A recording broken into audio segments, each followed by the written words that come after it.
In this episode, we're grinding, getting the hardtop on, and finally that mizzen mast where it belongs.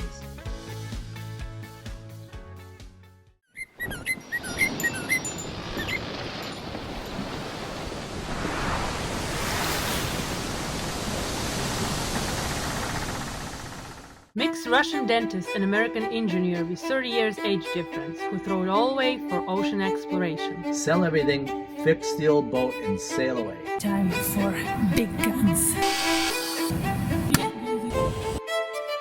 This is definitely the nastiest job I've ever been doing. Never too late to see the world through our channel. Subscribe and share the adventure. Hello Don Hunters, welcome back to the channel. My name is Dr. Yana. And I'm Captain William. In this episode, you're going to see us finalizing the projects that we have been working on for 9 whole months. Make sure that you watch to the end. I'll have a special message for those of you that are buying a boat, what to expect versus what reality is. Come along with us.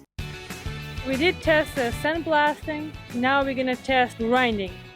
William got some good stones for that grinder, and I'm gonna go and try it. This is a 24 grit stone meant for high-speed paint removal. We're going to be using the small ones to keep a lot of the dirt and dust from flying all over. Hooker's here.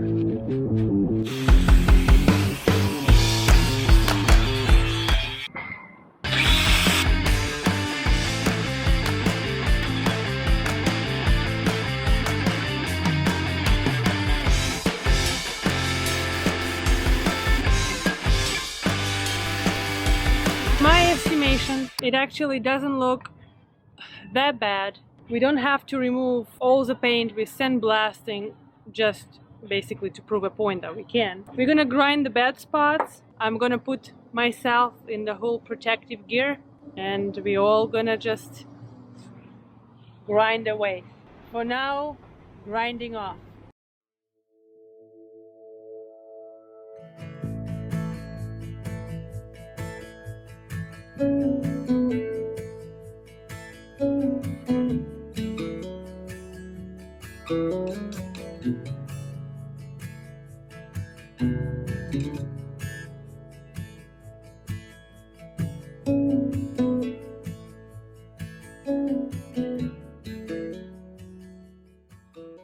Oh no, we might have a visitor.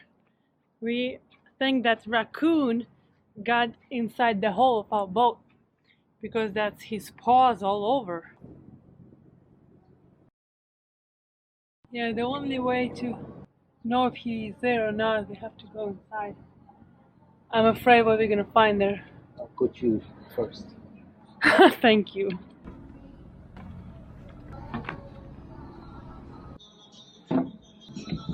He's probably in the engine room.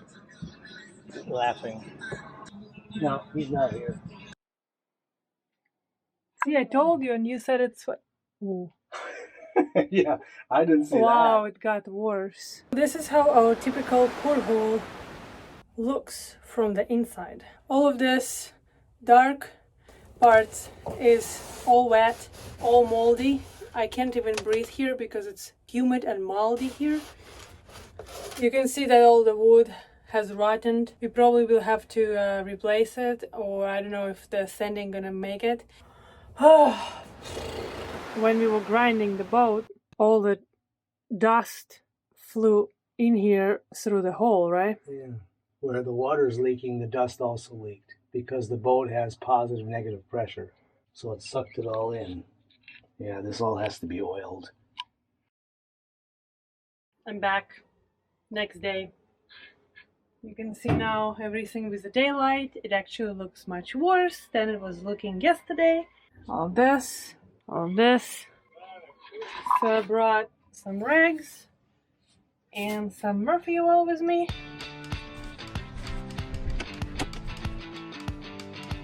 I know in the current situation I probably should be more concerned about us sinking with all that holes in the hull, but apparently I'm concerned about the interior.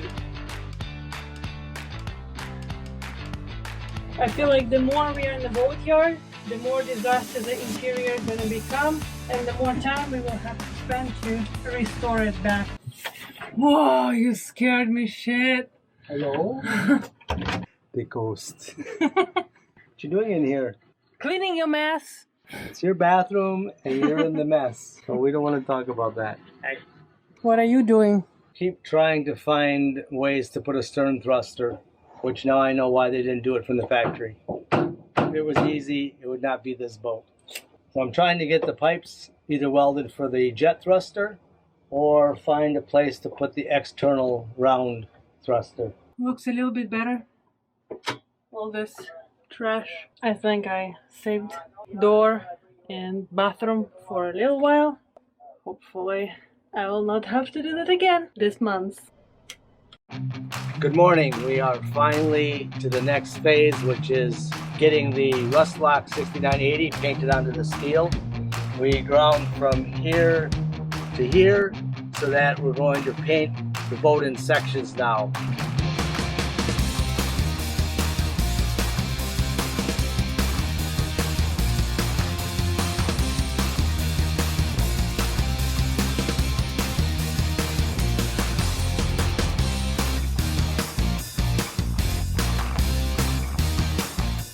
You can see behind me the bad part and the good part of the steel.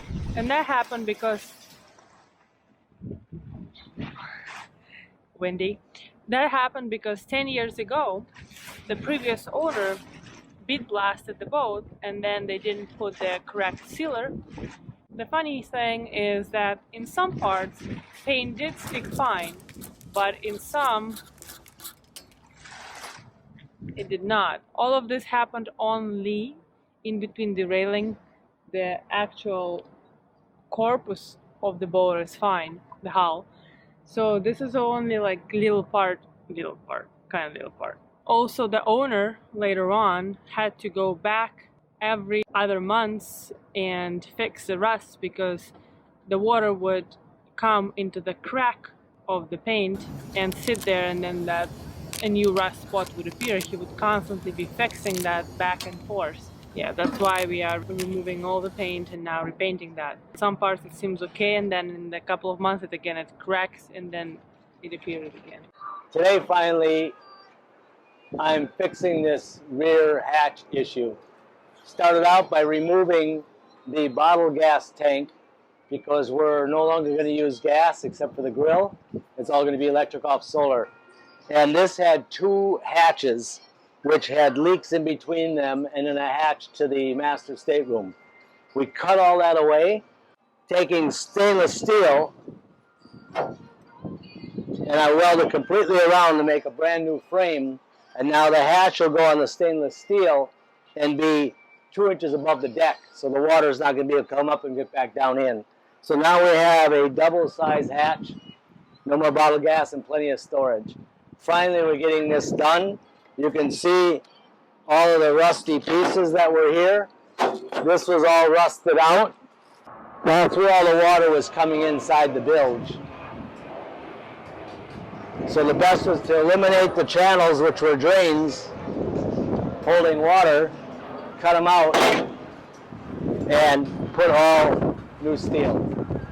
Also, why it actually is possible to remove those huge gas tanks is because of the fact that no more propane on our boat except for the grill. We're gonna go 100% electric. That stove goes for sale, and we're gonna go with new cooktop. We've added solar and added batteries. That should work for us. We'll see how. To make the frame that we are replacing, I have to take stainless steel and cut sections out of it. So I will be using our nice new plasma cutter. So I'll just show you quickly. If I squeeze the trigger, so that allows me to cut just like a surgeon and a knife.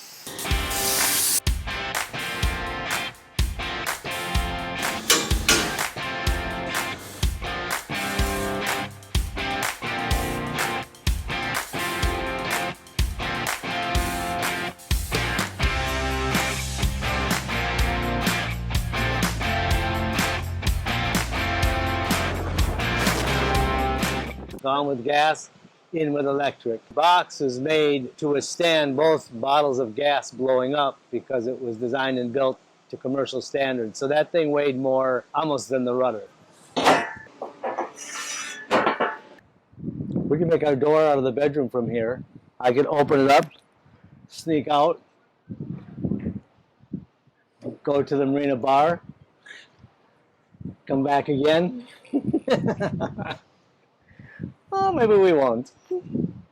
Maybe this will be our other doghouse.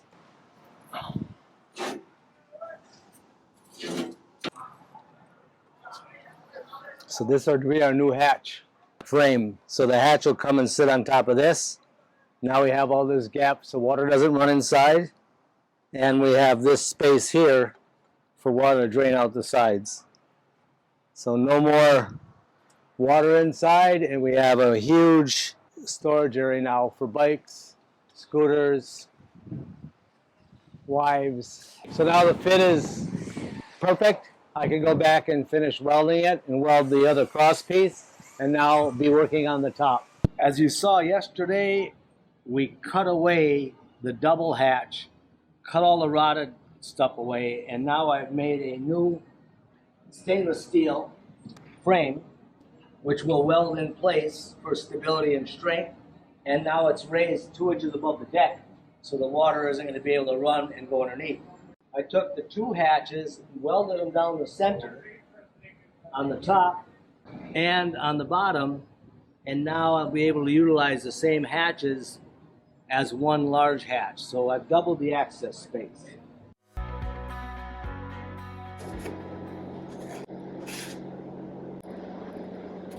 Yeah, it looks like ice frosting on the cake. Mm-hmm.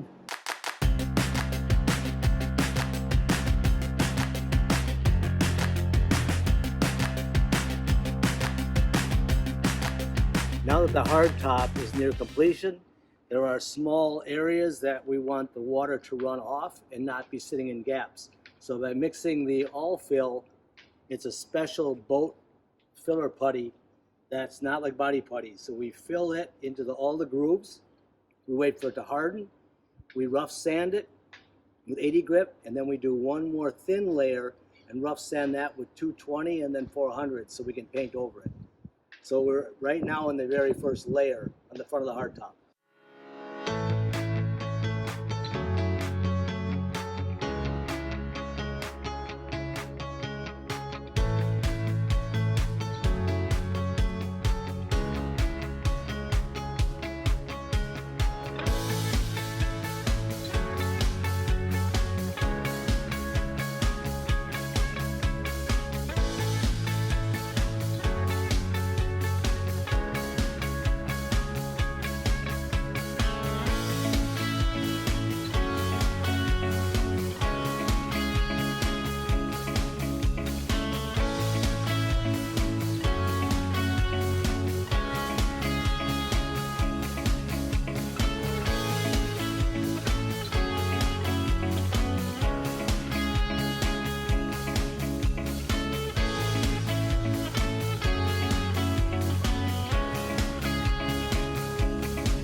Welcome to our new house on top of the boat.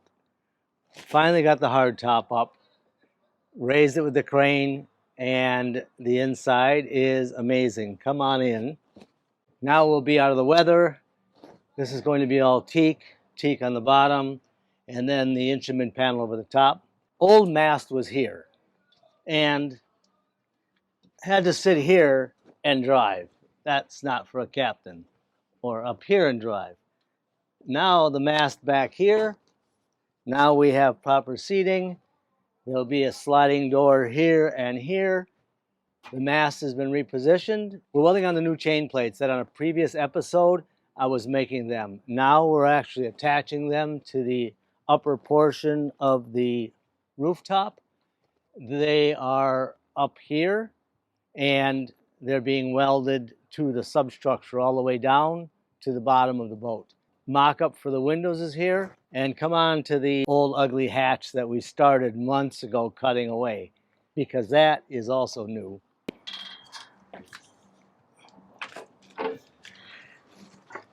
All the steel has been cut away that was rotten, and the propane box that was taking up way too much space, and we're going to be solar. The new frame is made out of stainless steel, completely welded and watertight.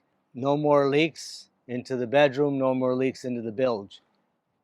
Dinghy davit mount is now attached, fits within the hull parameters. We'll be adding the last 2 bars for support. Mizzen mast boom is now in its new location above our head, no longer smacking us in the chin. By moving it back, I have the ability to make the boom longer and change the back stays to the port and starboard side. So effectively, when we slide the solar panels back, they will intersect with the dinghy davit mount and we'll have shade. When we want to have sun, we slide the solar panels back onto the top. Finally, moving to the empty box, which you can only guess what this is. It's the sound box for the new phaser generator. Generator is prepared, muffler exhaust is prepared. That'll be going down in some of the future episodes. So welcome to the new pilot house. We are advancing to get this boat back in the water. Can't imagine how happy I am to see that hardtop on the boat. And I'm so happy for the mizzen mast. Yay! Make sure you guys keep writing those questions below the videos, previous ones, this one, and one more, because we're going to be answering all of them in our live on December 19th. Another quick message and a shout out. 5 of the people that we've met because of this channel have sold their homes, packed up their trucks and trailers, moved on to their boat that they just purchased, and 3 are still looking for boats. We've met all of them. Very amazing to have this channel and start interacting with people that are going to follow the same craziness, I guess, that we have. BOATLIFE madness. So, thank you. Thank you guys so much. We'll see you in the next episode. Bye. Just got 10 more feet of boat. Hey! You leave. You were talking to you. Shut us out. Can't hear you. Yeah, that's what we always do. Mike and Phil, you guys rock. Thank you so much for your support to our videos. We really appreciate it.